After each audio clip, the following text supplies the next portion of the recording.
Quando minha avó começou a demonstrar sinais de demência, minha mãe pulou de felicidade. Vou interditar ela para ficar com seus bens. Ela disse sorrindo, mas o que ela não sabia era que a minha avó tinha um plano preparado para ele. Mãe, a senhora colocou sal no café de novo. A voz da minha mãe soou falsamente doce, cortando o silêncio do café da manhã. Levantei os olhos do meu pão e vi a cena se desenrolar. Minha avó, com a xícara a centímetros da boca, parou. Ela olhou para o objeto em sua mão como se nunca o tivesse visto antes, depois para o saleiro na mesa e então para o açucareiro ao lado. Um véu de confusão passou por seus olhos.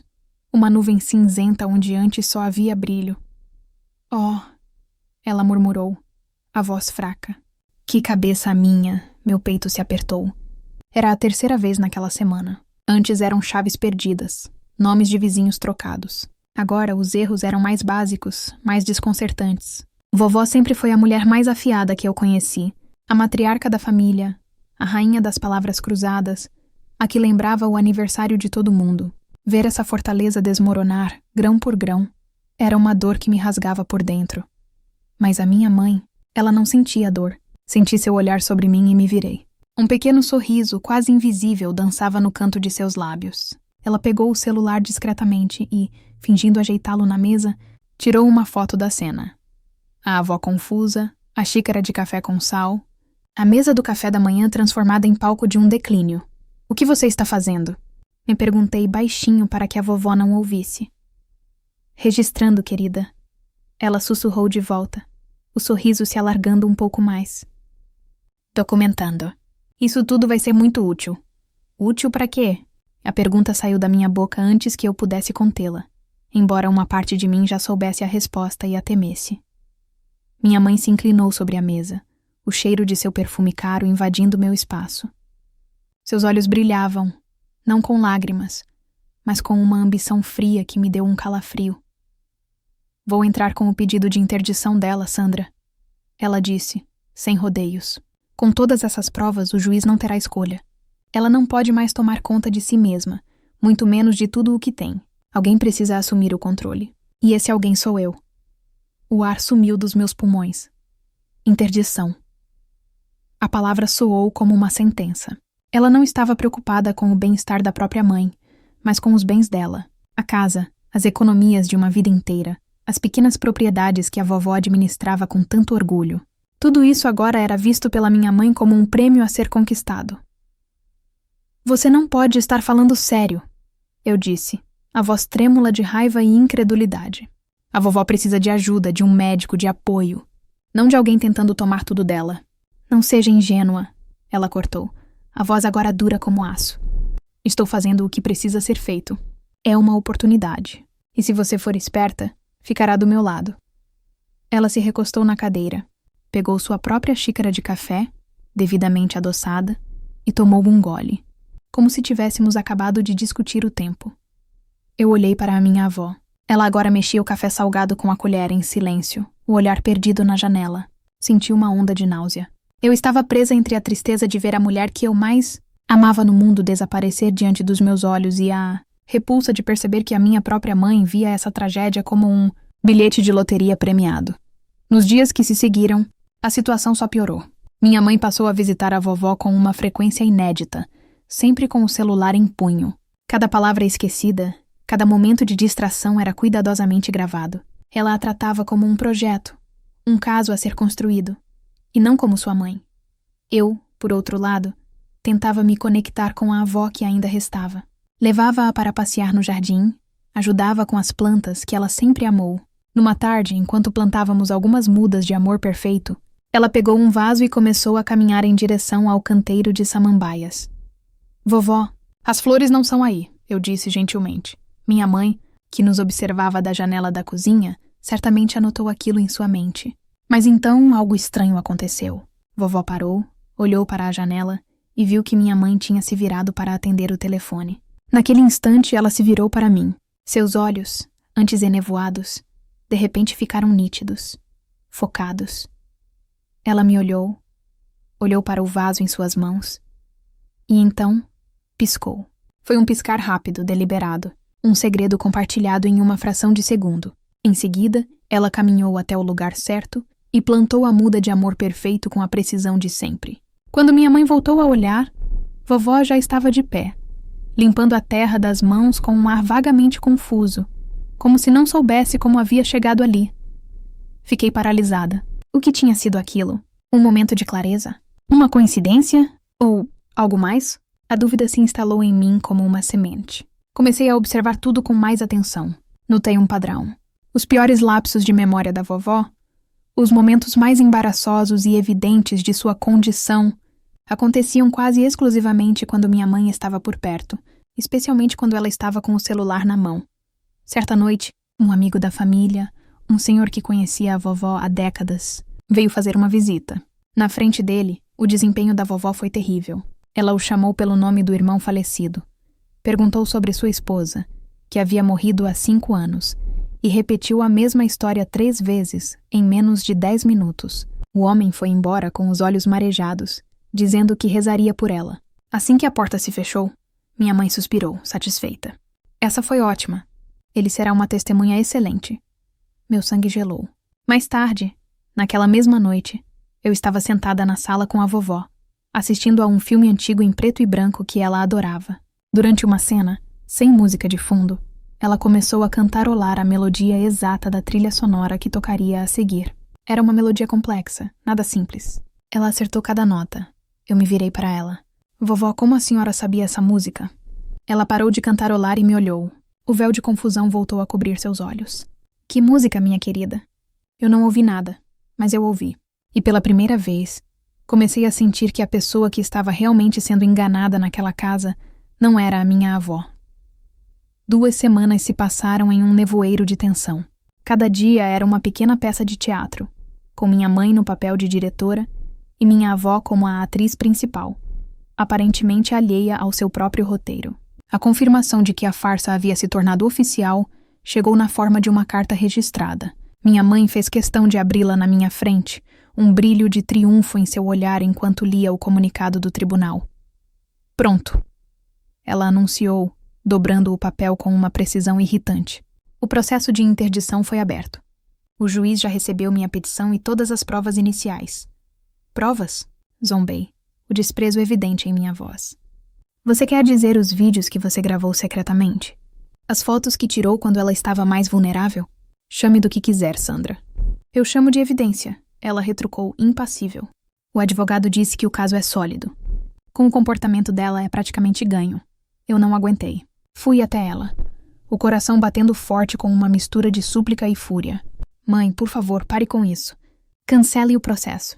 A vovó não merece isso. Ela é sua mãe. Ela cuidou de você. Ela te amou. Como você pode fazer isso com ela por causa de dinheiro? Minha mãe me olhou com uma frieza que parecia vir de outro mundo. Ela não via uma filha implorando. Via um obstáculo. Você é tão sentimental. Chega a ser cansativo, disse ela, a voz baixa e cortante. Você vê uma velhinha confusa. Eu vejo um patrimônio se perdendo, sendo mal administrado por alguém que não sabe mais o que faz. Eu estou protegendo o futuro da nossa família, o seu futuro, inclusive. Eu não quero ter nada a ver com um futuro construído sobre a crueldade. Gritei, as lágrimas de frustração finalmente rolando pelo meu rosto.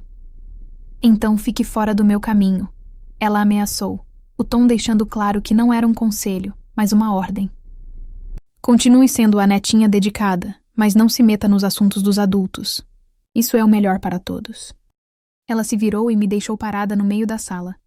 O papel da intimação esquecido na mesa como uma bandeira de vitória. Senti-me completamente impotente. Como eu poderia lutar contra algo assim? Minha palavra contra a dela e um monte de provas fabricadas? Qualquer tentativa minha de dizer que a vovó estava bem seria vista como negação, como a ilusão de uma neta que não aceitava a doença da avó. Eu estava em uma armadilha, e o pior é que minha avó parecia estar nela junto comigo. Passei a me dedicar ainda mais a ela, buscando qualquer fresta de lucidez, qualquer sinal de que a mulher forte que eu conhecia ainda estava ali. E então, numa tarde chuvosa, o sinal veio. Minha mãe havia saído para uma reunião com seu advogado, nos deixando sozinhas. Eu preparava um chá na cozinha enquanto vovó folheava um antigo álbum de fotografias na sala de estar. Sandra, venha ver isso. Ela me chamou, a voz soando mais firme do que o habitual. Aproximei-me e me sentei ao seu lado no sofá. Ela apontava para uma foto antiga, dela e do meu avô, jovens e sorridentes em uma praia. Ele era um bom homem, ela disse, e pela primeira vez em meses, não havia confusão em seu olhar. Havia apenas saudade. Era sim, vovó, respondi, meu coração se aquecendo com aquele pequeno momento de normalidade. Ela continuou a folhear o álbum, parando em fotos minhas, de quando eu era criança.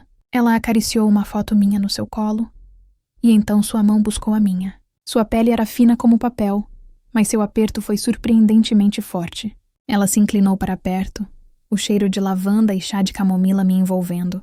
Seus olhos se moveram rapidamente para a porta da cozinha, verificando se estávamos realmente sozinhas.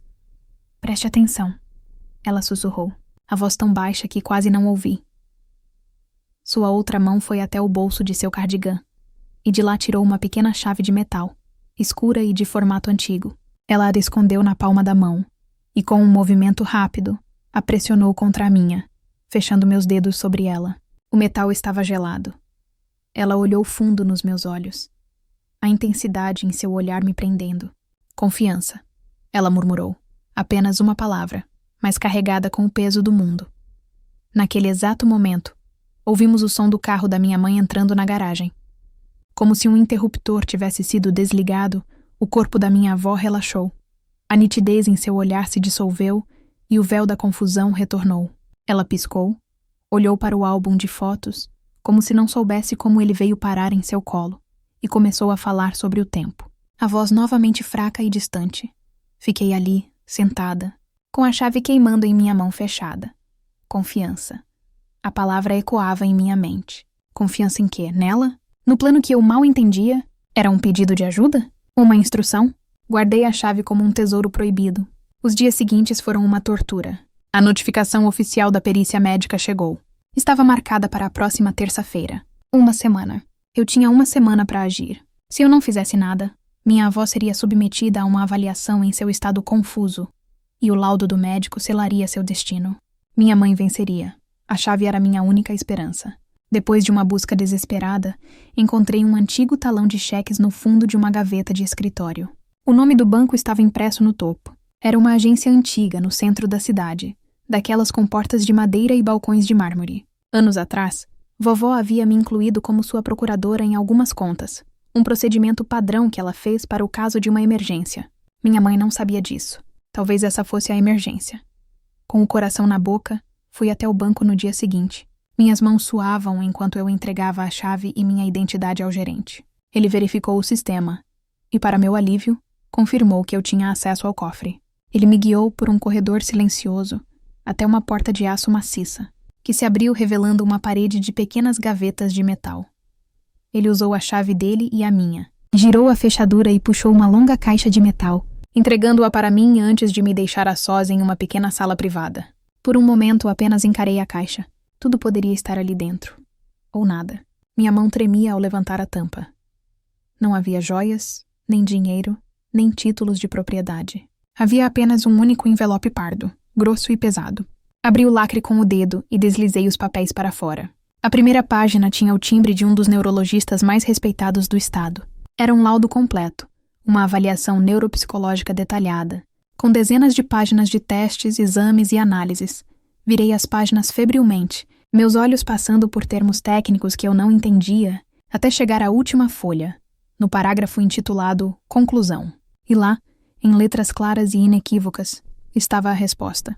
O laudo estava datado de 2 meses atrás, bem depois do início dos sintomas da vovó. A frase final atingiu meus olhos com a força de um soco.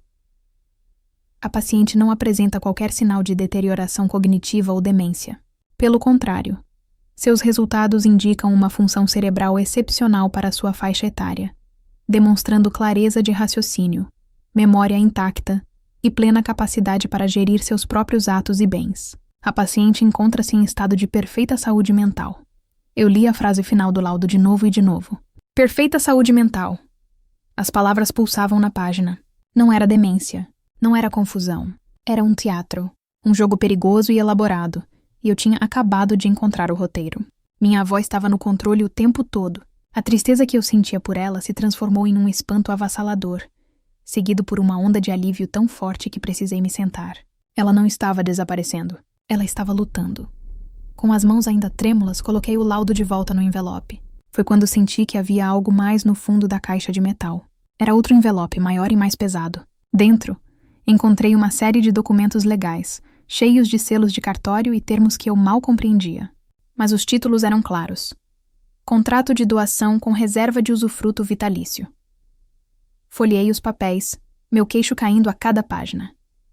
A casa da vovó, o pequeno apartamento na praia, os terrenos que ela herdou dos meus bisavós. Tudo. Um por um, seus bens mais valiosos haviam sido doados. O beneficiário não era minha mãe nem eu. Era uma conhecida instituição de caridade que cuidava de crianças. A cláusula de usufruto vitalício significava que ela poderia usar tudo até o dia de sua morte, mas legalmente, nada mais era dela. Os contratos foram assinados e registrados no mês passado. Agora o quebra-cabeça estava completo. Mas a imagem que ele formava era ainda mais chocante. Minha avó não estava apenas se defendendo. Ela havia lançado um contra-ataque nuclear. Ela havia se desfeito de tudo para que o plano da minha mãe, mesmo que desse certo, resultasse em nada. Ela preferia dar sua fortuna para estranhos a deixá-la cair nas mãos da própria filha. Mas, e eu? Aquele pensamento egoísta surgiu e eu o afastei com vergonha. Isso não importava. O que importava era que eu entendia a estratégia, mas não o motivo. Por que um plano tão extremo? Por que uma encenação tão dolorosa para todos nós? A palavra que ela sussurrou para mim voltou com força, confiança. Eu tinha as provas, tinha as peças do jogo. Agora, eu precisava confiar que a jogadora principal sabia o que estava fazendo. Os dias que antecederam a perícia foram os mais longos da minha vida. Eu agia como a neta preocupada na frente da minha mãe, que, por sua vez, transbordava confiança.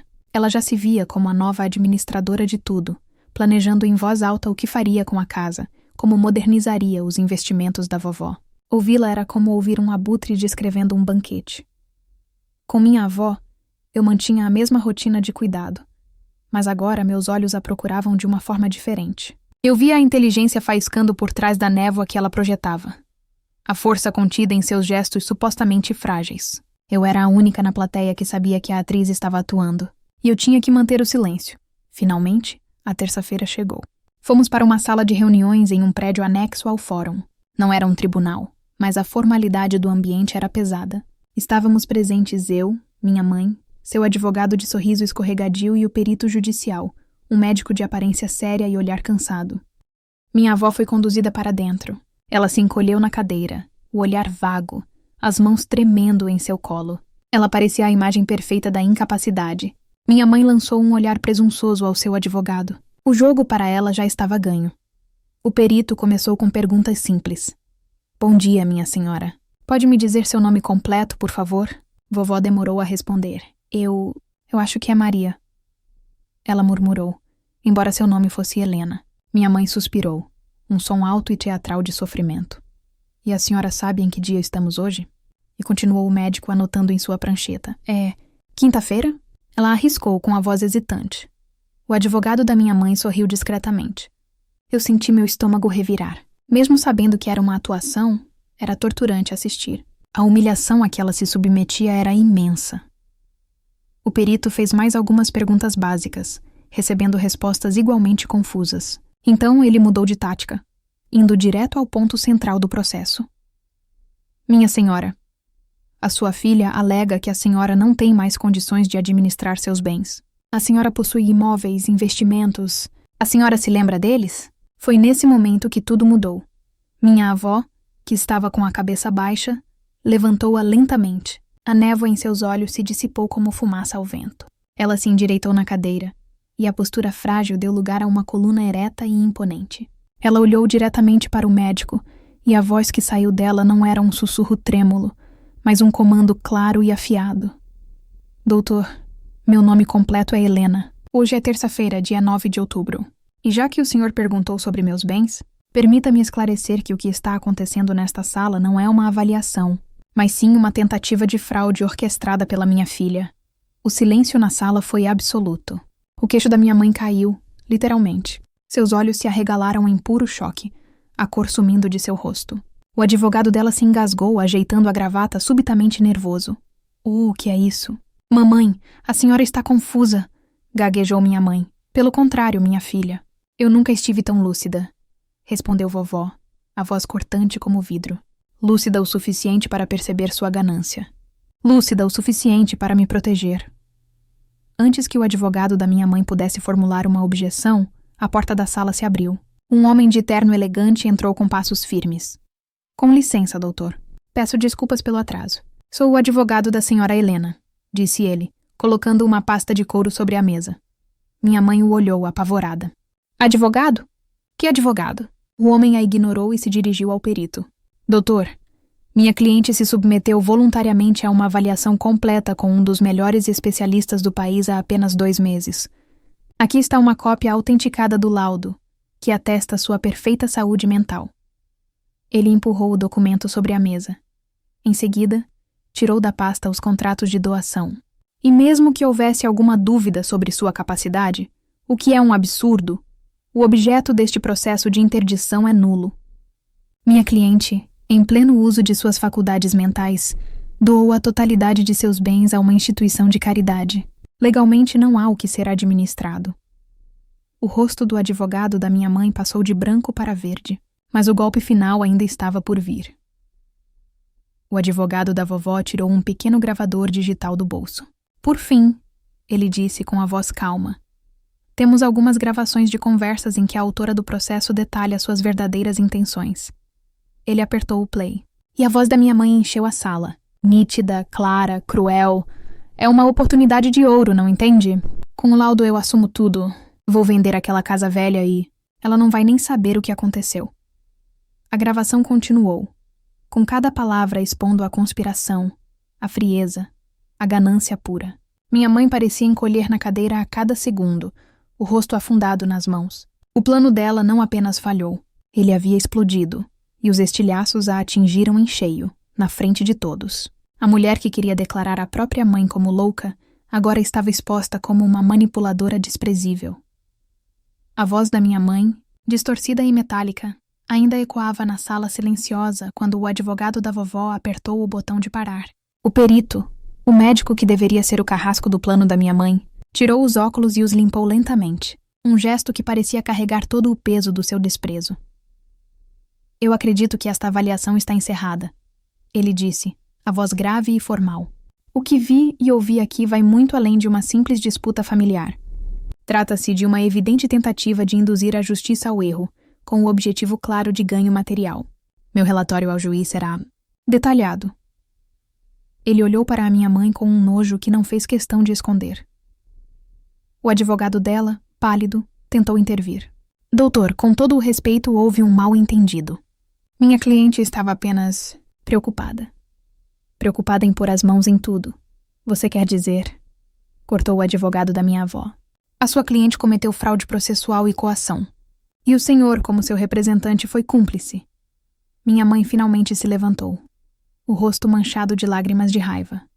Não de remorso. Isso é tudo culpa sua. Ela gritou, apontando um dedo trêmulo para mim.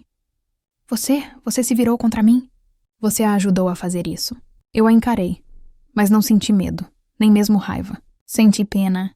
Eu só fiquei do lado da verdade, mãe. Coisa que você esqueceu o que significa há muito tempo. Ela não teve mais o que dizer. Foi conduzida para fora da sala pelo seu advogado, uma figura patética e derrotada, deixando para trás apenas o cheiro de seu perfume caro e a vergonha de suas ações. Nas semanas seguintes, o castelo de cartas que ela construiu desabou por completo. O juiz não apenas arquivou o processo de interdição, como o fez com uma decisão dura, que foi comentada nos círculos legais da cidade. Ele a condenou por litigância de má-fé, uma expressão bonita para dizer que ela usou a justiça de forma desonesta e aplicou uma multa pesada. Pior ainda, ele acatou o relatório do perito e abriu uma investigação criminal por fraude e tentativa de estelionato. A última vez que vi minha mãe foi quando ela veio buscar algumas coisas em casa. Ela não me olhou nos olhos. Estava magra, abatida, envelhecida por sua própria ganância. Ela não gritou, não acusou. Apenas murmurou que iria se mudar, que não havia mais nada para ela ali. E era verdade. Ela havia apostado tudo na fraqueza de sua mãe e perdeu tudo para a força dela. Quando toda a poeira baixou, a vida na casa da vovó voltou a um novo tipo de normalidade. A paz era palpável. Numa noite, sentadas na varanda, observando as estrelas, eu finalmente criei coragem para fazer a pergunta que martelava em meu coração desde o dia em que encontrei os papéis no cofre. Vovó, comecei, a voz um pouco incerta. Eu entendi o que a senhora fez, mas eu não entendo o porquê. Por que passar por tudo isso? Por que se expor, se humilhar daquela forma? Por que um plano tão doloroso? Ela não respondeu imediatamente. Tomou um gole de seu chá de camomila e suspirou, um som longo e cansado. Porque eu precisava saber, minha querida. Ela disse finalmente, virando-se para mim. Seus olhos estavam límpidos, refletindo a luz das estrelas, e neles havia uma sabedoria antiga e triste. Eu senti nos meus ossos, Sandra, que meu tempo neste mundo está chegando ao fim. E quando você tem muito a deixar para trás, a sua maior preocupação não é com o dinheiro, mas com o legado, com as mãos que vão cuidar do que você construiu. Ela pegou minha mão, e seu toque era quente e firme. Eu vi a cobiça crescendo no coração da sua mãe por anos. Era como uma erva daninha, sufocando tudo de bom que um dia existiu ali. E eu vi a bondade no seu.